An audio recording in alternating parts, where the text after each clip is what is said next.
down the street, minding my own business, just walking off, feeling good. I walk around the corner, man woke up, hit me in my chest, right? I fall on the ground, right? And I look up, it's Dr. Martin Luther King. I said, Dr. King. He said, oops, I thought you were somebody else. Oh, man, you lying. You ain't never met Martin Luther King.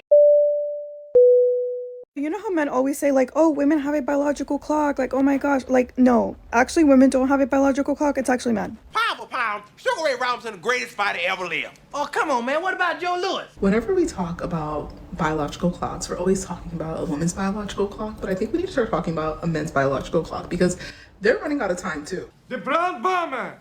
Now that was a great boxer. You damn right. Women over the age of 40, 45, definitely older than that. You need to hear this. Men think that at any stage of life, if they don't have children, they've never been married, it is a badge of honor. I'm here to tell you that that is not true. I'm just saying I stopped liking Cassius Clay once he changed his name to Muhammad Ali. Today, we are cracking open one of the greatest myths of all time. Only women have a biological clock. Who started this rumor? Who printed this misinformation? Who convinced men that their reproductive system was built different? Gentlemen, please gather around. It's time to face reality. Your biological clock is not only ticking, it's sprinting faster than Usain Bolt at the Olympics. His mama named him Clay. I'ma call him Clay. It is important that before you comment and claim that I am misleading and I'm not providing facts, you actually know the facts. My brother, the best period for a man to produce healthy sperm is by the age of 25. He is Clay. He Clay to me. I say Clay. So please, dear men, you have a biological clock. Like I said previously, science was not available to indicate and explain men's biological clock.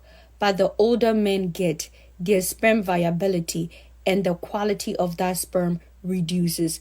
Men who are older are likely to father children who have Down syndrome and special needs children. You must be out of your goddamn mind. Joe Louis, the greatest boxer ever lived. Did anyone see this article from the Business Standard that basically says that men have biological clock? It's not just women, and that it's been a half-truth that it's women that have a biological clock, that men also have some play in it as well. So apparently it starts close to the around like late 30s or in their 40s when their sperm quality is bad. He was bad in Cassius Clay. He bad in Sugar Ray. He bad in that. Who that? The new boy got Mike Tyson look like a bulldog. He bad in him too. The idea that women have a biological clock is starting to be dismantled. I'm so excited about this research. Human eggs don't accumulate as much or as many mutations with age as we thought. So all of this shame about, well, you better settle down, you're getting older, is not as correct as we've been told. What we do know is that men's sperm, as they age, becomes less safe to reproduce with. He whip Mike Tyson there. He whip all their asses. I've always said that biologically women should be dating younger men. It shouldn't be the other way around. There are biological reasons for it, and I'll explain. First of all, we've all heard the news about a 2025 study showing that the DNA in human eggs doesn't accumulate as many mutations from maternal age as they traditionally expected from a lot of male-centric data that they collected. However, the sperm does accumulate damage over time, including DNA fragmentation, oxidative damage, and epigenetic changes. So these can actually contribute to higher rates of miscarriage or issues in the pregnancy. What about Rocky Marciano? They finally decided to start studying women's bodies, and guess what they found out? That whole scary female biological clock thing, turns out it's not us, it's the men. Yes, we are born with all of our eggs, and yes, they decline over time, but new research has now shown that our eggs are actually protected from certain age and damage. Meanwhile, sperm gets worse and worse every single year. Slower swimmers, more DNA damage, and less volume. By 40, miscarriage risks go up, and by 45, IVF success rates drop, even if the woman's eggs are young. There they go. Every time I start talking about boxing, a white man got to pull Rocky Marciano out their ass. Did you know that men go through their version of menopause called andropause? But it starts at age 30.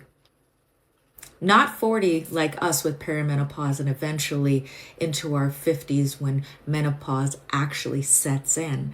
Theirs starts at age 30. That's the one. That's the one. Rocky Marciano. Rocky Marciano.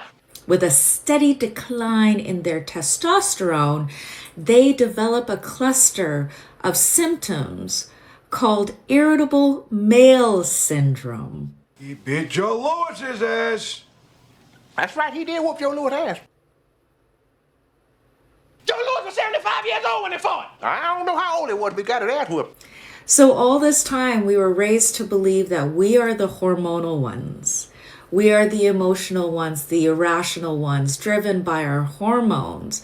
But all of their aggression, irrationality, and irritability comes as a result of their version of their own menopause at 30. Joe Lewis had come out of retirement to fight Rocky Marciano. The man was 76 years old. What are they going to say when they find out about the study that just came out showing that the DNA in women's eggs basically stay the same their entire lives? However, men's sperm degrade as they get older. That's right, men have a biological clock. If you ever wanted to be a dad to a happy, healthy baby, the clock is ticking. How old is Joe Lewis? You know what Frank told me? He said, hey, Joe Lewis 137 years old. Research is in, and it has found that as men cross into their 40s, there is a measurable increase in DNA fragmentation, mutation, and oxidative damage to sperm. And that doesn't just mean a drop in fertility.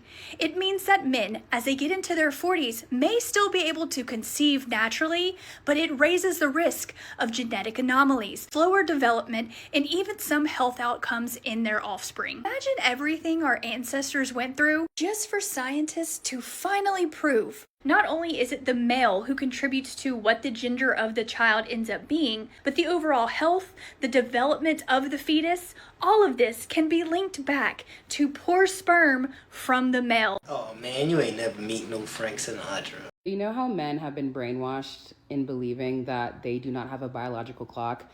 And because of that, a lot of men choose to date women that are 10, 15, 20 years younger than them because they think, well, I can just get pregnant as long as I have a younger woman. You know, sweet, I met Dr. Martin Luther King once. And you lying, you ain't never met Dr. Martin Luther King. Now that we know that it's actually their sperm that declines as they age and their mitochondrial DNA declines and our mitochondrial DNA in our eggs don't decline as we age, does that mean it's going to be flipped back? Yeah, I met Dr. Martin Luther King in 1962 in Memphis, Tennessee. It's going to be like re-inverted, if that makes sense, where now women are going to be like, no, I want younger men. Okay, I said, Dr. King. He said, oops, I thought you were somebody else. Like a 40, 50-year-old woman is going to start dating like 20 to 30-year-old men because we know that they actually get more geriatric and that their value declines as they age. Oh man, you lying. You ain't never met Martin Luther the King. Of course, I've never met Martin Luther the King either. I'm far too young, but one thing we can agree on is that he marched on Washington. He advocated for sanitation workers getting better pay. He advocated against the war at the time. That's what happens when you have a common set of agreed upon facts. We can all agree upon the idea of what his life was and what his legacy continues to be. But what happens in a society or in a situation where you don't have any common agreed upon facts anymore? What we heard from many of the young ladies in this video is that they're essentially adopting the idea that men have a biological clock that is similar to theirs. Now, we can argue that point, but if you're a young 23, 25, 30-year-old guy and you open TikTok, you could be vulnerable to the fact that I have to hurry up and choose someone because my clock mirrors a woman's clock. Now, we can argue about the facts. I personally believe, at least what I've seen, that men's financial and maybe even like reproductive prime can extend well into a man's 50s. But that said, if the environment around us is going to essentially tell men, and even men in their 40s and 50s, you have to hurry up and choose one of us, what it really screams or tells is there's manipulation everywhere. And when there's manipulation everywhere, you simply have to reevaluate the environment that you're in. When young ladies are simply saying you're not going to have a chance to be a father, or your swimmers don't have the power that they used to or the speed that they used to, some guys might get affected by this and, quite frankly, be manipulated. They might think that I have to hurry up and choose someone. Or even a younger man that's, before he hits his financial prime, is thinking, if I don't hurry up and choose one of these young ladies or middle-aged ladies, I'm going to miss my window. And that is the most insidious part of all of this. It's like a barbershop. Except in the barbershop, we know everyone is kidding. Thanks for watching. Like, subscribe, comment below. Catch you next video. Take care.